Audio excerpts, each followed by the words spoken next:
नमस्कार, जय हिंद प्यारे साथियों। आज इस क्लास में हम पर्यावरण के टॉप क्वेश्चन पढ़ेंगे जो आपके एग्जाम पैटर्न पर होंगे, जहां से आपको एग्जाम में प्रश्न मिलने वाले हैं। इसलिए आप सभी से रिक्वेस्ट है वीडियो कंप्लीट देखें, क्योंकि यहां से आपको बहुत कुछ सीखने को मिलेगा और आप लोग कितना स्कोर करते हैं वो भी आप हमें कमेंट करके ज़रूर बताएं। तो चलिए हम शुरू करते हैं प्रश्न क्रमांक 1 से। यहाँ पर कहा गया है, निम्न में से किस स्तर से नीचे जाने पर ओजोन परत में छिद्र की संज्ञा दी जाती है। ऑप्शन है 800 डाबसन यूनिट, 400 डाबसन यूनिट, 200 डाबसन यूनिट या फिर उपरोक्त में से कोई नहीं। यहाँ से साथियों 4 से 5 क्वेश्चन बनने वाले हैं जो मैं अभी आपको 1 मिनट के अंदर बताने वाला हूँ। देखिए, जो ओजोन परत है इसकी मोटाई डाबसन यूनिट में मापी जाती है। ठीक है, जहां पर ओजोन परत की जो मोटाई है 200 डाबसन यूनिट से कम होती है वहां पर छिद्र की संख्या दी जाती है। यहां पर राइट आंसर हमारा इसलिए ऑप्शन सी के साथ जाएगा। आप लोग ध्यान रखेंगे, जो ओजोन दिवस है यह 16 सितंबर को मनाया जाता है। ओजोन परत समताप मंडल या फिर कहा जाए स्ट्रेटोस्फीयर में पाई जाती है। यह सूर्य से आने वाली हानिकारक पराबैंगनी से हमारी रक्षा करती है। ठीक है, ओजोन परत को CFC जिसे कहा जाए क्लोरोफ्लोरोकार्बन से बहुत हानि हो रही है, क्योंकि इससे क्या है CFC से ओजोन परत का क्षय हो रहा है। जितने भी पॉइंट मैंने आपको बताए हैं सारे पॉइंट याद रखना, एग्जाम में पूछे जाते हैं। ठीक है, चलिए प्रश्न क्रमांक 2 पर आते हैं। निम्न में से किस गैस के कारण पत्तियों का सिकुड़ना, पत्तियों का गिरना तथा आकार में छोटा होना पाया जाता है। बताएंगे आप लोग यहाँ पर करेक्ट आंसर क्या होगा। तो ध्यान रखना साथियों, आप लोग पर्यावरण में जो कार्बन मोनोऑक्साइड है इसकी मात्रा बढ़ जाने से पौधों की श्वसन क्रिया पर बुरा प्रभाव पड़ता है। परिणाम स्वरूप क्या होता है, पौधों की जो पत्तियां होती हैं सिकुड़ कर गिरने लगती हैं और पौधे के जो विकास में है इसमें भी बाधा आती है। तो यहाँ पर राइट आंसर हमारा ऑप्शन बी के साथ जाएगा, CO जिसे कहा जाए कार्बन मोनोऑक्साइड। ठीक है, चलिए प्रश्न क्रमांक 3 पर आते हैं। कहा है, इनमें से कौन सा वैश्विक तापन के लिए जिम्मेदार है। वैश्विक तापन अर्थात ग्लोबल वार्मिंग। ऑप्शन है क्लोरोफ्लोरोकार्बन, मीथेन, कार्बन डाइऑक्साइड या फिर ये सभी। तो इसको हम थोड़ा अच्छे से समझ लेते हैं। देखिए साथियों, पृथ्वी पर जब ग्रीन हाउस गैसों की अधिकता हो जाती है तो इससे क्या है, तापमान में वृद्धि होती है और तापमान में वृद्धि होने को ही वैश्विक तापमान या फिर ग्लोबल वार्मिंग कहा जाता है। हम ग्रीन हाउस गैस हैं जो पृथ्वी के तापमान को बढ़ाती हैं, उनमें बात करें तो chlorofluorocarbon, methane, carbon dioxide, nitrous oxide, CFC ये ग्रीन हाउस गैसों के अंतर्गत आती हैं जो तापमान को बढ़ाती हैं। तो यहाँ पर देखिए क्लोरोफ्लोरोकार्बन, मीथेन, कार्बन डाइऑक्साइड, यहाँ पर सभी ऑप्शन डी हमारा करेक्ट आंसर हो जाएगा। ठीक है, चलिए भाई प्रश्न क्रमांक 4 पर आते हैं। सुप्रीम कोर्ट ने पर्यावरण और वन मंत्रालय को कब यह आदेश दिया कि ताजमहल के क्षेत्र में हरित क्षेत्र विकसित किया जाए। 2004, 1994, 1984 या फिर उनमें से कोई नहीं। तो देखिए साथियों, ताजमहल के आसपास के क्षेत्रों में जो औद्योगिकरण हुआ है और वायु प्रदूषण की वजह से और अम्ल वर्षा के वजह से क्या है, ताजमहल पर बुरा प्रभाव पड़ने लगा है।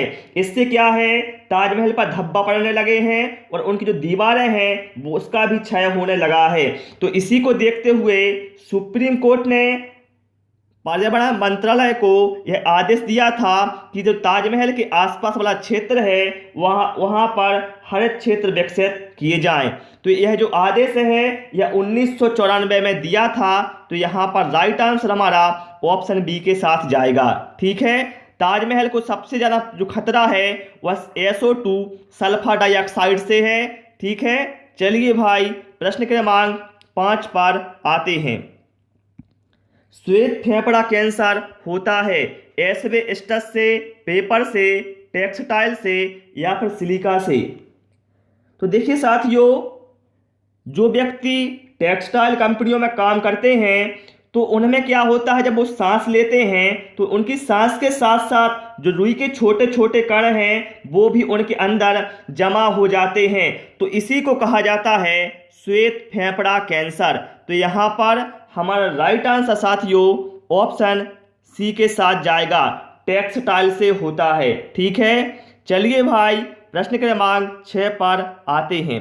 और आप सभी से रिक्वेस्ट है, वीडियो पसंद आए तो वीडियो को लाइक और शेयर करें और चैनल को जरूर सब्सक्राइब करें, क्योंकि यहाँ पर सारी क्लासें आपको प्रोवाइड बिल्कुल निःशुल्क की जाती हैं।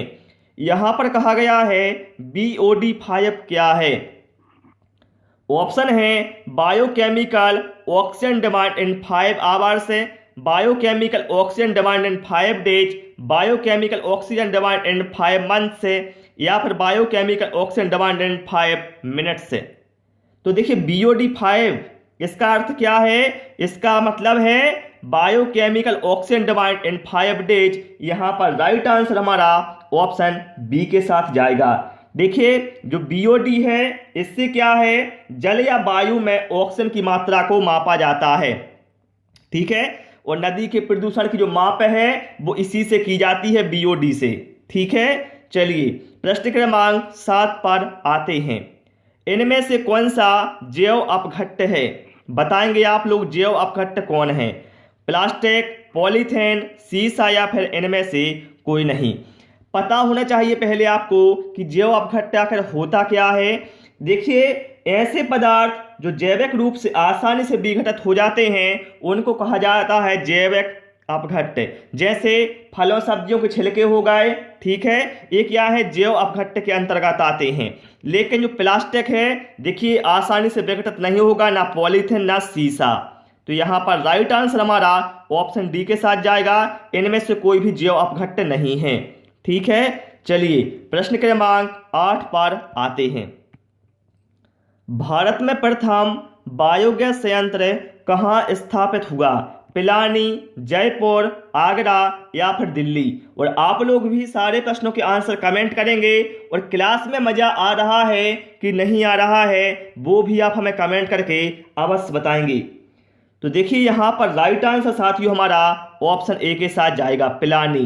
पिलानी में प्रथम बायोगैस संयंत्र स्थापित हुआ है। ठीक है, देखिए बायोगैस संयंत्र से क्या है, प्रदूषण रहित ऊर्जा के साथ साथ अच्छी खाद भी प्राप्त होती है। ठीक है, और इसमें क्या है, इससे जो प्रदूषण है वो बिल्कुल नहीं होता है, ये तो आप सभी को पता है। ओके, चलिए प्रश्न क्रमांक 9 पर आते हैं। यहाँ पर कहा गया है बच्चों को विभिन्न प्रकार के ईंधनों से परिचित कराने के लिए शिक्षक, यदि शिक्षक को बच्चों को विभिन्न प्रकार के ईंधनों से परिचित कराना है कि भैया ये लकड़ी होता है, ये कोयला होता है, ये LPG गैस होता है, मतलब इस तरह से परिचित कराना है, तो बताना है शिक्षक को क्या करना चाहिए। एक लघु फिल्म दिखाने के साथ साथ खाना पकाने के लिए इस्तेमाल होने वाले संभावित ईंधनों के प्रकारों पर बच्चों के साथ चर्चा कर सकता है, चार्ट पर ईंधनों के चित्र प्रदर्शित कर सकता है, बच्चों से विभिन्न प्रकार के ईंधनों की सूची बनाने के लिए कह सकता है, या फिर कक्षा में कुछ ईंधनों के नमूने दिखा सकता है। तो इसमें देखिए सबसे अच्छा होगा कि वह लघु फिल्म दिखाएगा पहले बच्चों को, और खाना पकाने में जिन ईंधनों का इस्तेमाल होता है जैसे लकड़ी हो गया, कोयला हो गया, LPG गैस, इस तरह से जो ईंधन होते हैं उनके साथ बच्चों को उस टॉपिक पर चर्चा कर सकता है, क्योंकि बच्चों ने क्या उन ईंधनों को देखा भी है, इसलिए बच्चे आसानी से समझ जाएंगे। ठीक है, चलिए प्रश्न क्रमांक 10 पर आते हैं। पौधों में प्रकाश संश्लेषण क्रिया किस रंग में सबसे अधिक होती है, नीला, पीला, लाल या फिर हरा। देखिए हम सभी जानते हैं जो हरे पौधे हैं वह प्रकाश संश्लेषण की जो क्रिया है सूर्य की प्रकाश की उपस्थिति में करते हैं। प्रकाश संश्लेषण क्रिया से वह क्या करते हैं, अपने भोजन का निर्माण करते हैं। ठीक है, तो ध्यान रखना जो प्रकाश संश्लेषण क्रिया है ये सबसे अधिक होती है लाल रंग में। बहुत सारे साथी क्या सोचते हैं हरे रंग में होती है, लेकिन भैया हरे रंग में नहीं, ये लाल रंग में सबसे अधिक होती है। आप लोग हमें कमेंट करके बताएंगे कि सबसे कम प्रकाश संश्लेषण क्रिया किस रंग में होती है। ठीक है, चलिए प्रश्न क्रमांक 11 पर आते हैं। बीज अंकुरण की अवधारणा को इस तरह सबसे बेहतर तरीके से पढ़ाया जा सकता है। शिक्षक चाहता है बच्चों को बीज अंकुरण की अवधारणा को पढ़ाना, तो बताना सबसे अच्छा कैसे पढ़ा सकता है। अंकुरित बीजों की फोटो दिखाना, कक्षा में अंकुरित बीजों को दिखाना और अंकुरण की प्रक्रिया को स्पष्ट करना, बोर्ड पर चित्र बनाते हुए अंकुरण के चरणों को प्रदर्शित करना, या फिर बीज बोने, अंकुरण के विभिन्न चरणों का अवलोकन करने और उसका चित्र बनाने गतिविधि को बच्चों को निष्पादित करने के लिए कहना। तो भैया इसमें सबसे अच्छा होगा बीज बोने, अंकुरण के विभिन्न चरणों का अवलोकन करने और उनका चित्र बनाने की गतिविधि को बच्चों को निष्पादित करने के लिए कहना। ठीक है, चलिए प्रश्न क्रमांक 12 पर आते हैं। पारिस्थितिकी तंत्र का उदाहरण है। पारिस्थितिकी तंत्र मतलब इकोसिस्टम, गेहूं का खेत, तालाब, जल या फिर मृदा। देखिए साथियों, एक ऐसा परिवेश जिसमें जैव तथा अजैव तत्व उपस्थित होते हैं उसे कहा जाता है पारिस्थितिकी तंत्र। ठीक है, तो यहाँ पर देखिए जो गेहूं का खेत है वो नहीं, बल्कि यहाँ पर जो हमारा करेक्ट आंसर है वो जाएगा हमारा ऑप्शन बी के साथ। जो तालाब है ये पारिस्थितिकी तंत्र का उदाहरण होगा। ठीक है, चलिए भाई प्रश्न क्रमांक 13 पर आते हैं। यहाँ पर कहा गया है हमारे पर्यावरण में किस गैस का सबसे अधिक सांद्रण है। बताना है पर्यावरण में सबसे अधिक किस गैस का सांद्रण है। तो भैया पर्यावरण में सबसे अधिक सांद्रण है नाइट्रोजन गैस का। किस गैस का है? नाइट्रोजन गैस का सांद्रण सबसे अधिक है। इसका परसेंट है 78% है। और ऑक्सीजन की बात करें तो ऑक्सीजन का परसेंट है 20.95। कार्बन डाइऑक्साइड का परसेंट है 0.03%। पूछा जाता है, ध्यान रखना, नाइट्रोजन का 78, ऑक्सीजन का 20.95 और कार्बन डाइऑक्साइड का 0.03।